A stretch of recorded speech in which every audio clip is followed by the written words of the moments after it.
2019, I became free. I left an abusive relationship, but at that time, I did not have the strength to do it on my own. I had help from Women Saved.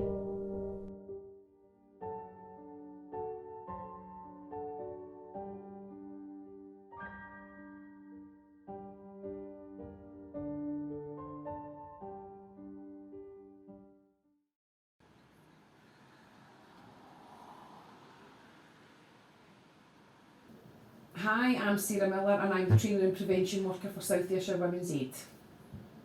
I'm the Training and Prevention Officer for South Ayrshire Women's Aid, so it's my job to raise awareness about domestic abuse within the local authority and across Scotland. We also do prevention work in schools with young people, workshops and things like that as well. So there's a lot of work goes on, goes on with the community and things like that about raising awareness. We've also got staff members within the organisation that are outreach workers. So what that actually means is that they'll have one-to-one appointments with women who are using the service.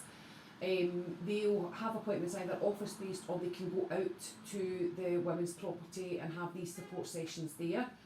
We've also got 2 children and young person workers that are within the organisation, and they do appointments in the family homes, they'll do appointments in schools and things, and they'll give that support to children and young people that have been impacted by domestic abuse as well. About 20 years ago, few people understood that domestic abuse was a massive problem. Has this rise of social media helped to raise awareness of those issues? Like, is it more recognized or less recognized, or? Well, yeah, I mean, there's about 20 years ago it's a lot of people just had the mentality that it was behind closed doors and that's what happened, and you didn't get involved in other people's business, and I would probably say to some extent that's still the case just now. You know, it's, if we talk about domestic and a family unit, it's none of our business to get involved, but we want to actively encourage people to talk about it. And that's where we're going with, obviously, the kind of raising awareness. Social media, it's got its pros and its cons. In my opinion, it's got its pros and its cons. There's been a lot of talk about it. I mean, there's been a lot of talk across social media about different things, and the raising awareness is absolutely fantastic. But what happens, you tend to find that there's a lot of mixed messages will start to pull through in social media. During lockdown, I've seen several where they were initiating hand signals. If you were on a Zoom call and you needed help and you were to do the hand signal and things like that. I suppose the concern I've got with things like that is as well is that's making people believe that perpetrators don't look at social media, you know, and if anything, they're more active on social media and they're more clued up in things like this as well. So, you know, we're kind of trying to say, look, if we do this hand gesture, that person's not going to know what that is, but they're seeing it in social media as well. So, for me, it's a kind of double-edged sword. It's like, you know, yes, it's good, the awareness that's been raised, but don't underestimate the power and control elements that perpetrators got, because they're also seeing this as well, and they'll also look out for these signs and things like that as well. So I'm glad about, you know, that people are talking about it, people are raising awareness, and people are sharing videos, and people are doing things like that. But sometimes I just think that, you know, we've had a lot of problems in the past where social media and also television and things like that have kind of given away trade secrets when they shouldn't have. You know, like we in this organisation, if I go out and deliver any kind of training sessions, we'll highlight about how difficult it is for somebody to engage with Women's Aid, and we don't want to give them a leaflet as such. But what we will do is we've got just in the drawer behind me, we've got wee lip balms. And they're just wee normal lip balms. Yeah, so you know what I'm talking about, a wee tiny lip balm, and on the back's a barcode, and it's got our number hidden in the barcode. So things like that came out, and EastEnders used that. And they put it on the television, and you think, why, you know, because then you're just again giving the perpetrator the tools to, well, what is this then? You know, so sometimes it's got its pros and it's got its cons for me, but yeah, definitely in terms of awareness raising, 100%, yeah, it's just getting amplified through social media, and more people are more confident and more comfortable at talking about it. and sharing these, on these platforms, and that can only, help people that are experiencing it feel a wee bit more confident in coming forward. I think it's like for just the victims, it's I think they actually see it's happening all over the place and people are affected by it. And whereas 20 years ago, it was like, as you said, it's behind closed doors and they did not know. Maybe they thought they're the only person that's affected. Yeah, they're the only persons affected. And the thing about it is, as well, is a lot of the kind of misconception is when you see people that are experiencing this, the perpetrator is always a lovely, genuine person to everybody else, but to their partner, it's a complete. So there's the fear element of being believed as well. So if I was to come forward and say, nobody's going to believe me, and I know that through personal experience with my mum as well, my mum and my dad, and it was, and it is really, really quite a kind of, you were caught in a difficult situation, but. Hopefully the more and more we go on, the more, we're very active in social media. We're, Instagram, Twitter and Facebook and things like that as well. We're kind of drawing the line at TikTok just now. I don't think I'm quite ready for the TikTok dances quite yet, but yeah, I mean, we need to use these tools to our disposal, and we will continue to do so.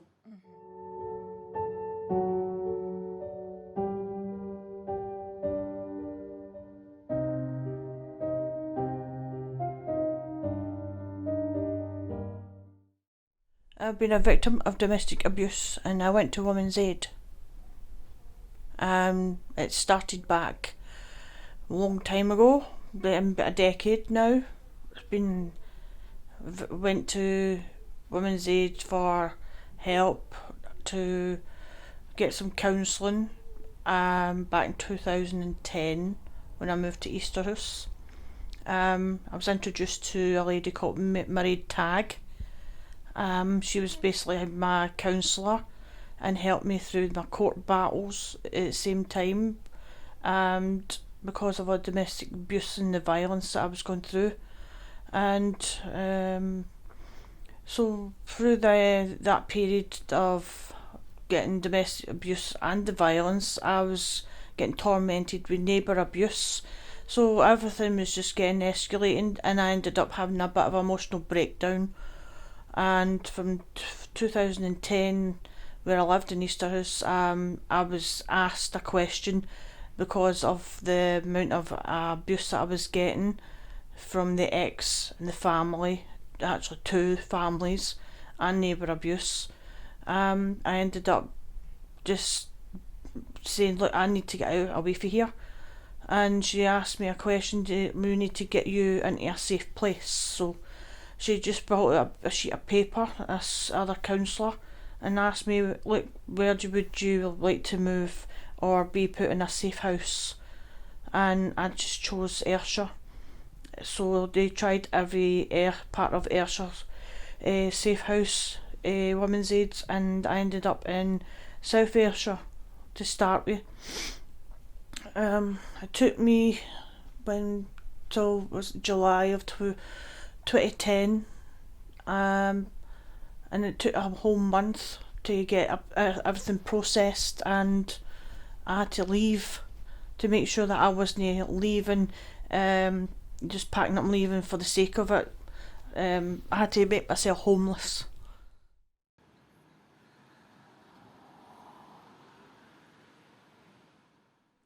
Just like Sandra, I found myself in an abusive relationship. Not every day was horror, and over a long period, there was never any physical violence involved. But the mental abuse was hard enough. I always felt like I was held back and could not do things without checking back with my ex-partner.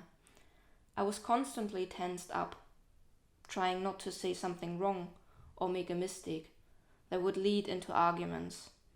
I remember trying to help a group film for college. I repeatedly mentioned to him that I would do that. In the end, he forgot that I actually told him and that I would be later home. And he accused me of cheating, and I had to leave the filming group earlier than I wanted. I remember trying to do my homework, and he tried to stop me from doing it, telling me I should turn my laptop off and put all my attention towards him. I remember coming home from a long shift, being tired and finding him again drunk on the couch, just like most of the time. I just wanted to eat a little and go straight to bed, as I had another long shift the next day. He would always try to make me stay up late, or even would enter the bedroom every few minutes, putting the light on or talking and stopping me from sleeping. Yes, he was a pain. I had moments when I tried to leave and when I already packed my bags, but then he apologized, and I stayed. I always wanted a dog, and he finally gave in and we adopted one. Initially, it was for me, but in the back of my head, I also thought it would benefit my ex-partner to get up and do something and to have someone to spend time with when I'm at work. He looked after the dog in the first few weeks, but over time he got more and more jealous of the dog, and his alcohol problems came back even stronger. The last night, I remember coming home, and as soon as I entered the house, I could smell that he had been drinking all day. He was in a bad state. I ate a bit and went to bed. I also took the dog into the bedroom because my ex would be up all night, having the lights on, having music on, and the dog would find no sleep at all.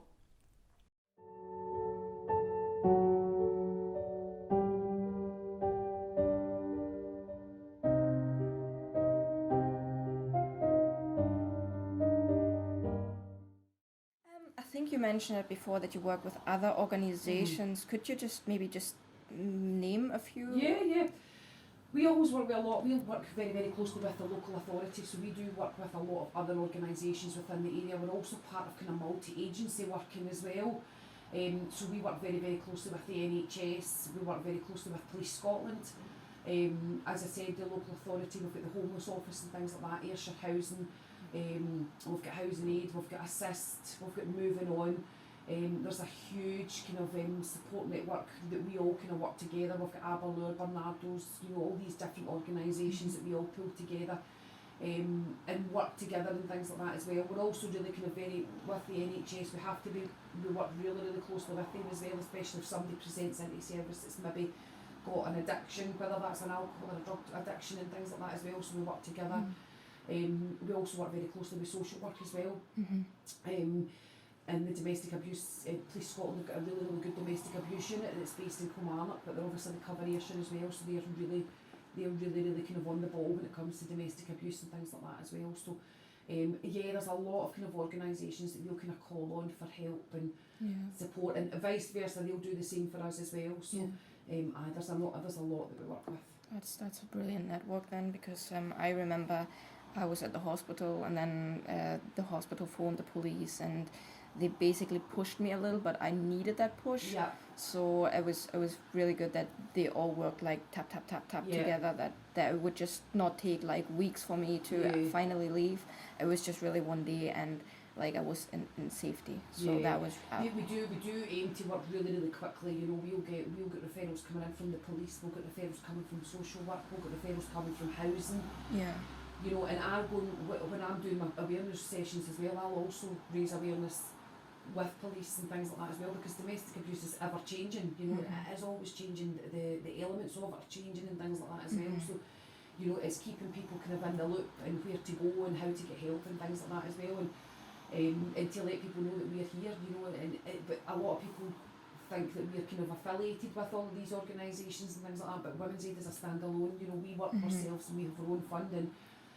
But we just work in partnership, to help ensure that there's that a women's safety is top priority. Priority. Would you say that domestic abuse is always just physical? No, definitely not. That's probably another huge misconception, that people don't identify signs of domestic abuse because they think that it's physical acts of violence. And just an example, I don't know if anybody has watched The Maid on Netflix. There's a series on Netflix just now that's getting spoke about massively because it's to do with domestic abuse, and basically she goes for help to a kind of housing, the American version of housing, and the woman asks, is it domestic abuse? And she says no, because he's not hit me. But what he's doing is he's smashing things round about her, he's punching the wall beside her and things like that as well, but she doesn't identify. That's what we're also dealing with as well, is that people that are in these relationships, what they're doing is that they're probably waiting for a physical act of violence before they will engage with a support service. So people are missing the control element within a relationship, you know, whether that's financial control, controlling all the finances in the house, or not allowing them access to money, emotional abuse, constant put downs, you know, slating their appearance, you know, all these kind of, the way that I would describe it is that within that relationship, is that person, you know, walking in eggshells, is that what it seems like as well? And if they stand on one, then there's going to be an impact.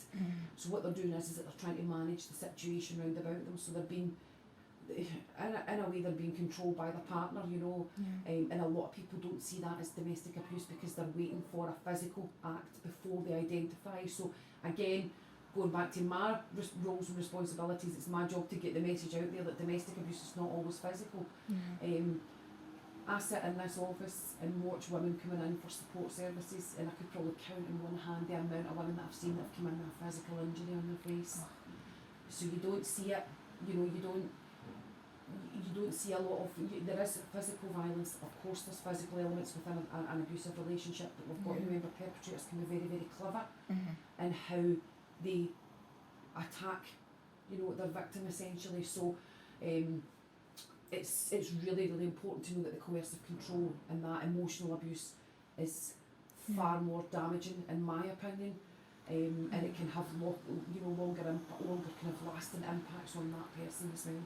Yeah, I have to see to that my partner was only, when I left, that was the night, he was only one time physical, and before that it was just emotional. And that's the thing. So you've got that one, and that's a great thing. I don't mean it's great, but you can understand that. So you've probably, you know, you've lived your life, and it's what we were talking about, the coercive control. It's like, you know, stopping their partner going out with friends, you know, controlling what they wear when they go out. You're not allowed to wear makeup, what you wear in your hair like that for.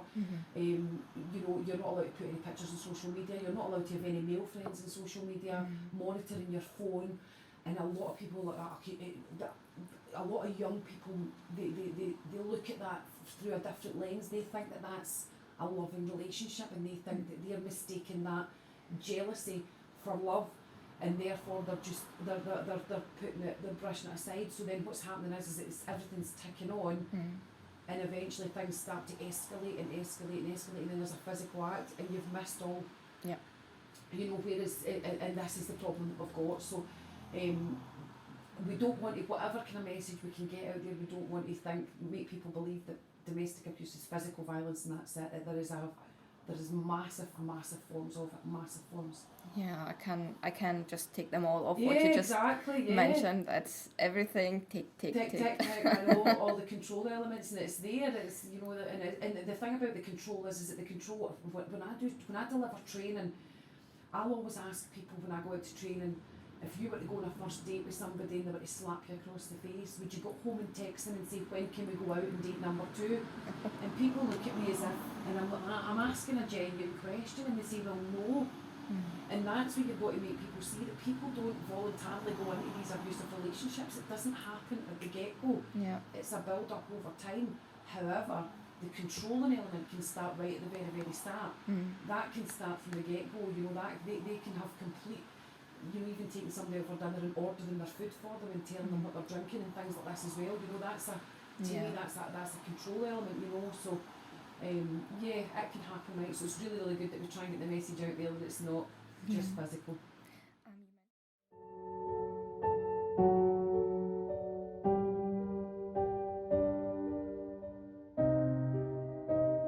So I took myself and my kids into a safe house away down to Ayrshire, and we were put into a safe house in Prestwick for a whole year, and they'd made all arrangements to pack up our belongings in Easterhouse, and we ended up staying there. And we were alright for a while. I didn't know anybody. I was so vulnerable and alone. I wasn't allowed to have anybody in the house. I wasn't allowed any male figures in the house. I was given help financially, and boys were given help financially too. They were given taking out trips, and they were getting on with it, new schools, getting on with it, different environment. I had to go through the process of more counselling. So that's when all the abuse started again, when they followed me from Birmingham where I was in Glasgow way down Ayrshire, started on me again. So I thought I was safe, but after a while, 6 months in, I didn't feel safe anymore because they knew where I was, and they started with their lying and their accusations. It got me more and more uptight and anxious and depressed. Afterwards, I was in and out of court all the time. I had to change blooming lawyers, even though they were there for me, but I just still didn't feel safe in that house. Yeah, I did. I had to go to housing and declare myself homeless, even though I was bankrupt at the same time as well.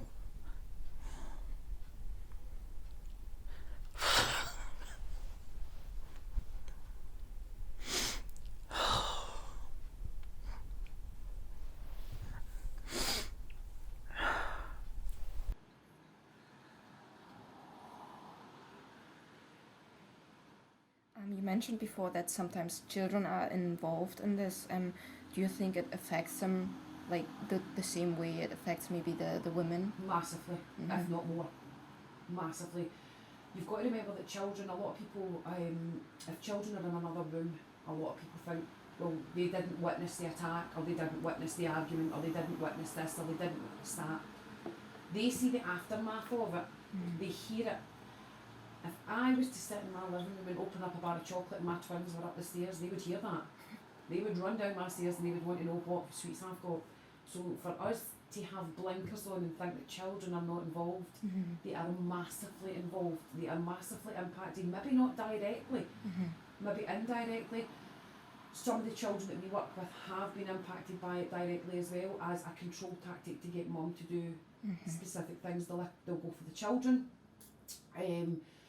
We have also had children being pulled into forms of domestic abuse as well, and elements where we talk about emotional abuse as well. We have children decrying mum, following on from dad, what dad's saying and all the rest of it, telling mum that she's useless, telling mum that she's no good and she's a crap mum and all these kind of things, so they pull children in. Children are also used as surveillance techniques as well, believe it or not. So, dad will ask where was mum today, what was she wearing, who was she talking to, was she on her phone.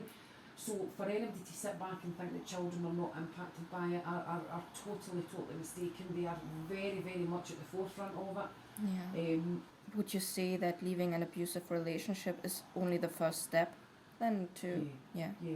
We would probably say on average it takes a woman 7 attempts before she'll successfully leave an abusive partner. That's quite a lot. So it's a long time. They will go back and there's various reasons for that. Yeah. Again, we go through them all in training and things like that as well. Yeah. It's different. It could be the children, the children's home.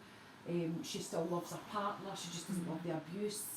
The financial reasons. Yeah. There could be threats coming from the perpetrator as well and things like that as well. So there's a number of reasons why she goes back, and we in Women's Aid totally understand, and we'll still be there to support. Yeah.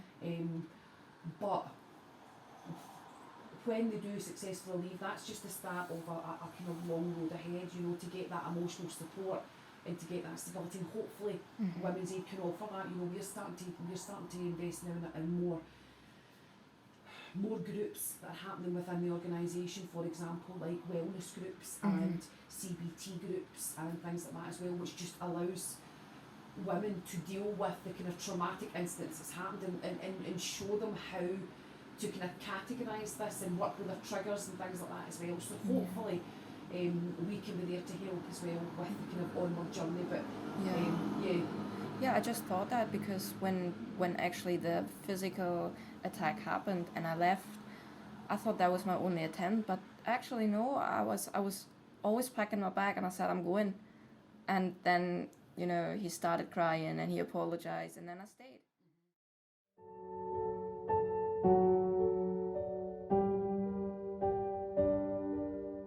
The dog slept with me in the bed, and a couple of hours later I heard him yelling the dog's name.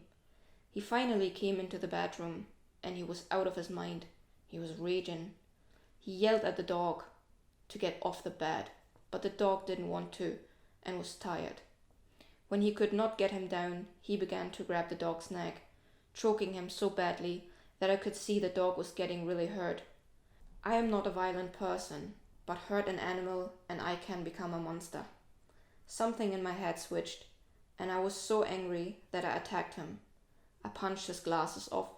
I kicked him in the nuts. I bit him. He wouldn't let go of the dog. He aimed for the kitchen to throw the dog inside and lock him in, but as soon as he let go of the dog, he then turned around. Then everything happened all at once. The dog tried to bite him, but accidentally bit my arm. My ex turned around and grabbed my neck, choking me and lifting me up on my neck. Then, after a good 20 seconds, he did let go of me, walked into the living room with the dog and said he needs to calm the dog down, and was just busy doing that. The blood was pouring out my arm. I tried to stop the bleeding and was on my way out to the neighbor, but he stopped me, seeing it is in the middle of the night. She will be sleeping and I shouldn't bother her. I even felt bad, thinking that I might have disturbed her sleep. So I went back into the bedroom and phoned 999. But for some reason, even though I sounded very distressed, the operator just told me to keep the wound clean and put pressure on it to stop the bleeding. And if it's still bleeding the next morning, I should go to the hospital. I don't know how, but I managed to find sleep. But as soon as I got up in the morning, the blood kept pouring out again. My ex was still sleeping on the couch. The dog looked at me, and I took him out for a walk before heading to the hospital. With my arms sort of bandaged, I took one train and one bus to the next hospital, and when I got there, I could not hold my tears in any longer. The staff knew something was up, and quickly reacted to it. I told them what happened, and they phoned the police. They talked to me for a long time, convincing me to seek refuge and get help from Women's Aid. I did. The first week wasn't easy, but very rapidly I began to feel better. I healed and realized how evil my ex-partner was. And I'm so thankful that this organization was there in my darkest hour to help me find a way back to happiness. I don't know where I would be now if it wasn't for them.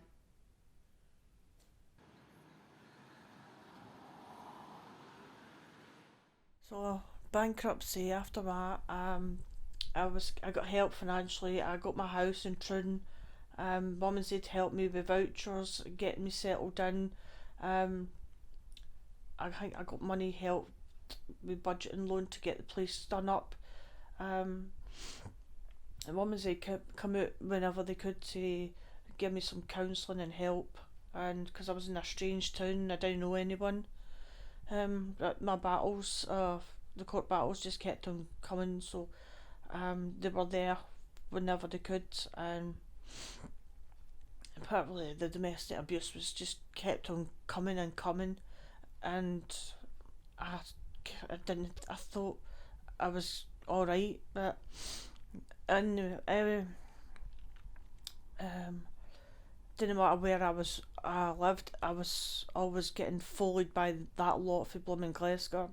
They always found out where I lived, so they travelled to Troon and started all their domestic abuse and violence in front of the other people, if no by myself. They made sure that I was by myself, and they would start all the accusations again, and they would send police and the blooming social services with all their accusations, and then things would just escalate, and I just felt like I wanted to run away again.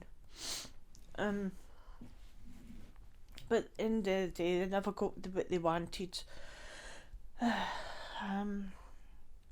The people at the courts ended up getting someone out to visit the house and take notes and have a look around, and when they did the exact same with them, and they just looked at them as if they were absolute stupid. I still remember the day that a judge turned around and said to him the lights were on and he wasn't home. The absolute stupid person, and getting his mother to do everything for him. I remember that. It was so funny. But after that, I think back in 2015, 16, 17, things just died down. And then I moved away again, so I've kind of been a bit at peace where I am now, but I feel like I don't feel at home here either, because I still feel I'm under some sort of blooming domestic fucking abuse. Sorry for swearing, but but it just feels everywhere I go I'm always seem to be attacked. Can't catch a break. It's not fair.